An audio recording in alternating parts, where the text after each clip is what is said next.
来乡亲啊，咱继续来看这个八卦山顶上界出名的农特产，就是王梨。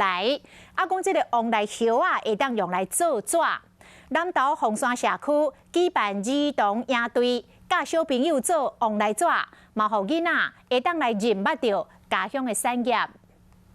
唔知咧乡亲敢要相信讲，这张纸是用王梨叶仔做的，配合南投大基金的计划，凤山社区特别为社区内囡仔开设儿童营队，这摆就教囡仔做王梨纸，并且发挥创意做成卡片，互大家参加真欢喜。这个纸跟一般纸不同，是因为它里面多出了凤梨的那个什么触感，就是感觉酥酥的，也有凤梨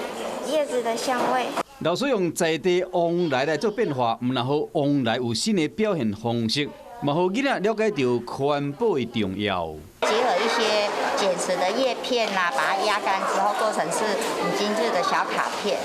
王梨是八卦山上出名的农特产，这囡仔逐天拢生活伫王梨田的边啊，所以讲透过这摆课程，嘛互囡仔深入了解故乡的特性。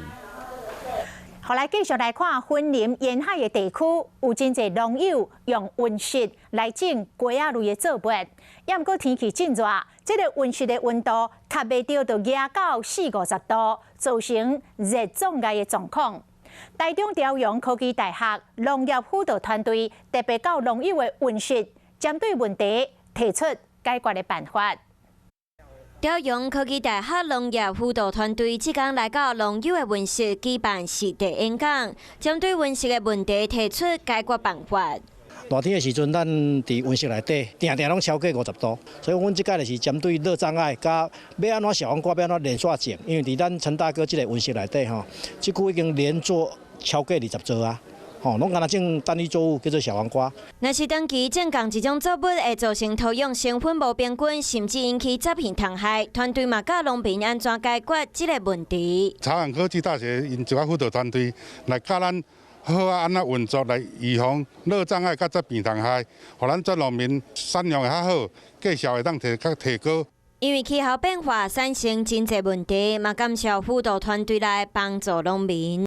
Hello， 大家好，我是乃瑜，要教给大家2个任务。第一个，华视新闻的脸书专页，你按赞了吗？还有华视新闻的 YouTube 频道，赶紧订阅起来，还要记得按赞，开启小铃铛哦。